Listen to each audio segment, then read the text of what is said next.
The Progressive Domestic Workers Union of South Africa is calling on the National Treasury to establish a dedicated pension fund for domestic workers, many of whom retire without any form of financial security.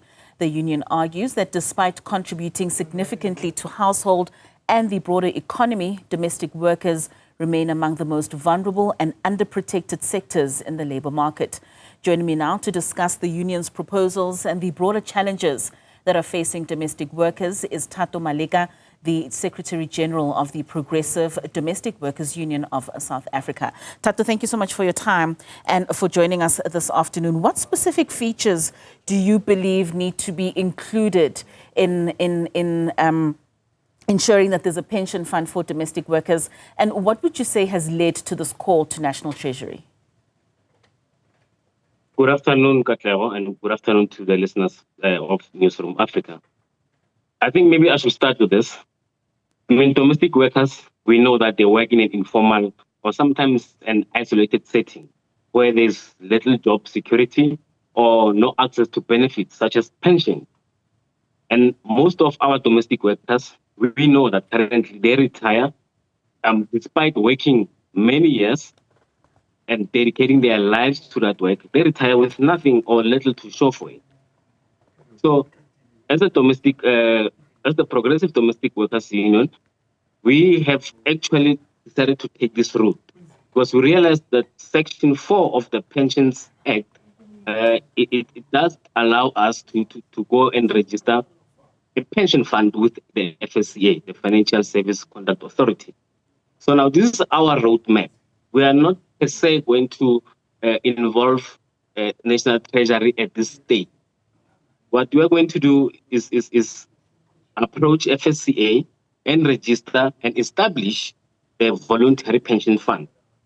The reason why we are doing this as phase one, as something that we are going to do literally on Monday, is because we want to have proof of concept.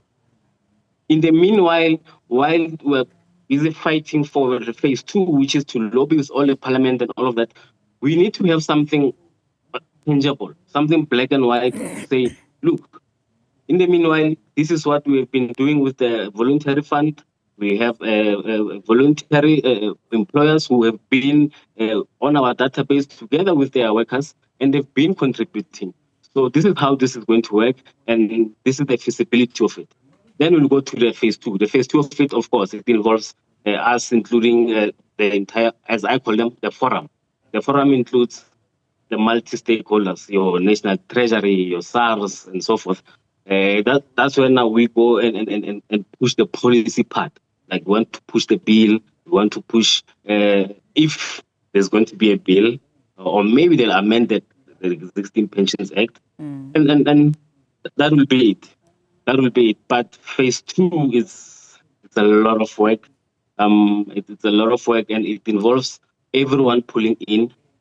It involves awareness particularly, and I have to give kudos to you, the media, because without you guys, we will not have known that so many people are really affected, and so many, I mean the entire South Africa, not only normal citizens, but even representatives from your national treasuries. I spoke to some of them, and they were very willing, and they were open and helping.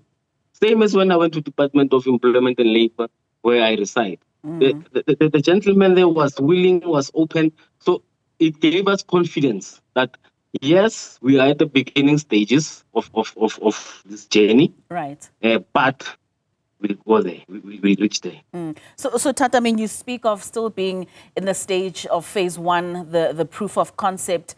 But just as you're discussing in terms of how you're seeing this work out, especially considering that domestic workers are of a very low income bracket, how would this pension fund be funded? Is it the employer? Is it the domestic workers themselves? How do you see it rolling out? Look, at the end of the day, I think this is important when you talk of contribution. We are not asking for government to entirely give domestic workers or caregivers, as I call them, caregivers a pension. No, we are proposing this. From that national minimum wage, whether you're working 40 or 45 hours, which is between 5,000 and 6,000. If We can take a small percentage. We don't know yet, but we have a proposal that no, our members are saying take 5% of that national minimum wage from us as the worker.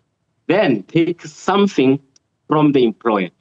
Once we sit down on phase 2 with everyone involved, particularly NEDLAC, because they're very important when coming to this, and also National Treasury, we will know particularly how much must we contribute, and also how much should the government contribute if that is an option that Treasury will be willing to look at.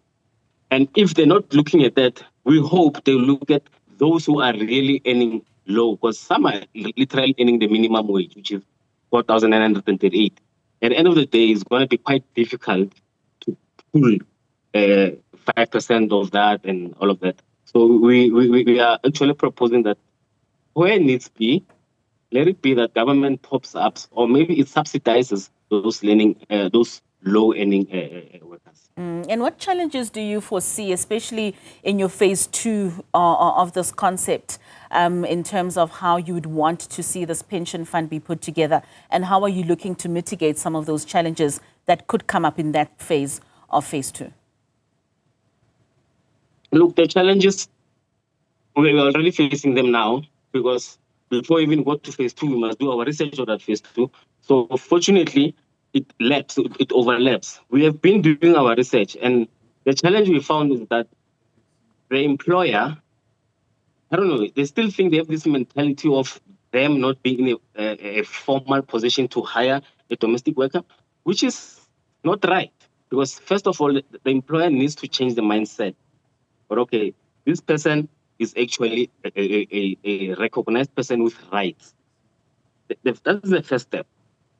Then once we can address that step of awareness, particularly with the employer, we'll be able to assist the employer also, look, first, you need the basics. You need your contract, you need your UIF, you need your quota, you need this awareness.